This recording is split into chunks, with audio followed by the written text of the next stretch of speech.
Hello বন্ধুরা, আজকে চলে এসেছি একটা দারুণ ঝটপট তৈরি করা একদম ঘরের সহজ পদ্ধতিতে ডিমের কারি।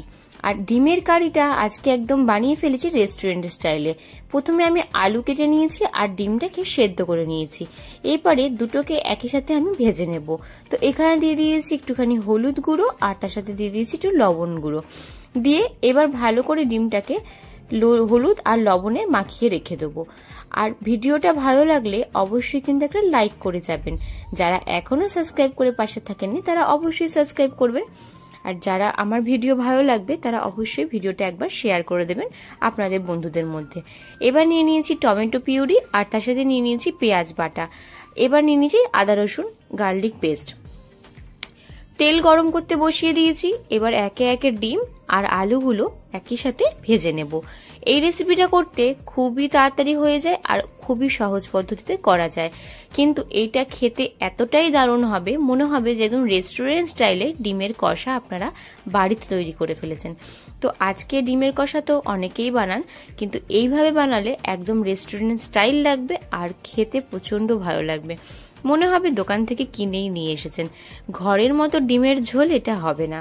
তো চলুন বন্ধুরা বানিয়ে ফেলি। আর এত সুন্দর রেসিপিটা দেখার জন্য অবশ্যই কিন্তু ভিডিওটা স্কিপ করবেন না, তাহলে কিন্তু মাঝে কিছু কিছু আমি ট্রিক্স দিয়েছি সেগুলো কিন্তু মিস করে যাবেন। এবার এখানে আমার ডিমটা আর আলুটা ভাজা হয়ে গেছে আর আমি এগুলোকে তুলে নিলাম।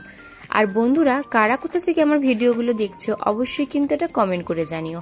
আর ভিডিওটা কেমন লাগলো সেটাও কিন্তু অবশ্যই একটা কমেন্টে জানিও। এবার তেলের মধ্যে দিয়ে দিলাম হচ্ছে প্রথমে একটুখানি সাদা জিরে ফোড়ন, তারপরে দিয়ে দিলাম পেঁয়াজ কুচি।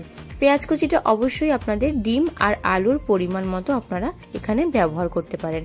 ব্যাস এবার এখানে ভালো করে একটুখানি পেঁয়াজটাকে ভাজা ভাজা করে দিলাম। ওপর দিয়ে দিয়ে দিলাম কাঁচা লঙ্কা বাটা। এখানে আমি কাঁচা লঙ্কা একটু বাটা ইউজ করেছি, আপনারা চাইলে কাঁচা লঙ্কাটাকে গোটা গোটা চিড়েও দিতে পারেন। আমি এখানে যেহেতু একটু ঝালটা বেশি খাবো তাই কাঁচা লঙ্কা বাটা ইউজ করেছি। এরপরে দিয়ে দিলাম উপর দিয়ে একটু লবণ, স্বাদ মতো অবশ্যই পরিমাণ মতো দেবেন। এখানে আমি 1/2 টেবিল স্পুন লবণ দিয়েছি। আপনাদের যদি পরিমাণ বেশি হয় তাহলে আপনারা লবণের পরিমাণটাও বাড়াতে পারেন। এবার ডিমটা আর আলুটাকে এখানে ভেজে রেখে দিয়েছি একটা বাটির মধ্যে, সেটা আপনাদেরকে দেখিয়ে দিলাম। দেখুন খুব সামান্য তেলেই আমি আজকে ডিমের কষাটা তৈরি করে ফেলবো। আর ওপর দিক দিয়ে এবার দিয়ে দিলাম হচ্ছে আদা রসুন মানে গার্লিক আর জিঞ্জার গার্লিক পেস্টের যে ব্যাটারটা সেটা। ব্যাস এবার এর মধ্যে একটু দিয়ে দিলাম, যতক্ষণ না আদা রসুনের কাঁচা ভাব যাচ্ছে ততক্ষণ ভালো করে ভেজে নিতে হলো। দেখুন এবার তেল ছেড়ে দিয়েছে। এবার উপর দিয়ে দিয়ে দিলাম হচ্ছে টমেটো পিউরিটা। টমেটো এখানে আমি দুটো নিয়েছিলাম, ভালো করে মিক্সার ব্লেন্ডে ব্লেন্ড করে নিয়েছি আর টমেটো পিউরি রেডি হয়ে গেছে। তো আপনারাও এইভাবে টমেটো পিউরি রেডি করে ফেলবেন আর ঝটপট করে বানিয়ে ফেলবেন একদম রেস্টুরেন্ট স্টাইলের ডিমের কষা। এটা রুটি দিয়ে ভাত দিয়ে তো অসাধারণ লাগবে খেতে। চলো বন্ধুরা এইভাবে বানিয়ে ফেলো। ঘরে যদি কিছু না থাকে ডিম কষাই বানিয়ে খেয়ে নাও না, অসুবিধার কি আছে। ব্যাস এবার উপর দিয়ে একটু ধনেপাতা কুচিয়ে দিয়ে দিলাম। এটা তো অবশ্যই দেবে, ধনেপাতার একটা আলাদাই স্মেল আসে যেটা খেতে ভারী দারুণ লাগে। এবার পেঁয়াজটা ভাজা ভাজা করে ফেলে এবার অল্প অল্প করে একটুখানি জল দাও। ব্যাস অল্প অল্প করে জল দাও আর অল্প অল্প করে এটাকে ভাজো। আমি কিন্তু এখানে কোনো মশলা অ্যাড করব না, শুধু হলুদ আর লবণ ছাড়া।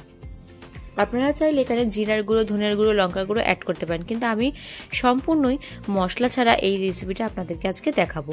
তো আমি বললাম না ভিডিওটা একদম শেষ পর্যন্ত দেখবেন, তাহলে অনেক কিছু জানতে পারবেন। এবার এখানে আমি একটা ইনগ্রিডিয়েন্টস ইউজ করলাম, এটা হচ্ছে কাসুরি মেথি, যেটা দিলে পরে এর স্বাদটা হয়ে যাবে একদম অসাধারণ। ব্যাস এরকমভাবে ভালো করে এবার এটাকে একটুখানি ভেজে নাও। আর যত ভালো করে এটাকে ভেজে নিতে পারবে, পেঁয়াজটা যত ভালো করে ভাজা হবে তত ডিমের কারিটা খেতে ভারী দারুণ লাগবে। এবার অল্প অল্প করে একটু জল দিয়ে দাও আর এর মধ্যে এবার ডিম আর আলুগুলো ছেড়ে দাও। তো ভিডিওটা ভালো লাগলে অবশ্যই কিন্তু আবারও বলছি সাবস্ক্রাইব করতে ভুলো না আর লাইক করতে ভুলো না আর কমেন্ট তো অবশ্যই করবে। এবার দেখো এর মধ্যে আমি আলু আর ডিমটাকে ছেড়ে দিলাম। এই রেসিপিটা তোমাদের কেমন লাগলো অবশ্যই কিন্তু একটা ছোট্ট কমেন্ট করে জানিও। আর এই দেখো আমি এটাকে ছেড়ে দিলাম আর একটু ফুটে নিলে পরেই এটাকে নামিয়ে ফেলবো আর গরম গরম সার্ভ করে ফেলবো। আর আজকে এই রেসিপিটা আমি করে ফেলেছি ভাতের সাথে সার্ভ। তো তোমরা চাইলে এটাকে একদম লুচি পরোটা বা কোনো রুটির সাথেও তোমরা এটাকে সার্ভ করতে পারো।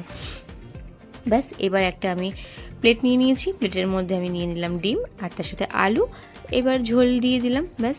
আর ওপর দিয়ে একটুখানি গার্নিশের জন্য আমি এখানে ইউজ করে ফেলেছি খুব সামান্য পরিমাণে ধনেপাতা। ব্যাস কেমন লাগলো আজকের এই মশলা ছাড়া ডিমের কারি রেসিপিটা অবশ্যই কিন্তু একটা ছোট্ট কমেন্ট করে জানাবে। আর ভালো লাগলে আবারও বলছি অবশ্যই লাইক করবে। আর বন্ধুরা, তোমরা আমার যে ভিডিওগুলো দেখছো তাতে কিন্তু অনেক কম লাইক দেখছো সবাই, কিন্তু লাইক কিন্তু খুব কম দিচ্ছ। অবশ্যই একটু লাইক দিয়ে দেবে, তাহলে আমিও অনেকটাই হ্যাপি হব। অবশ্যই তোমাদের ভালো লাগা চাই, যদি ভালো লাগে অবশ্যই একটু লাইক দেবে। আর ডিমের কারিটা আজকে আমি জমিয়ে খাবো তোমাদের সাথে সাথে। আর ভালো লাগলে অবশ্যই পাশে থেকো। ধন্যবাদ।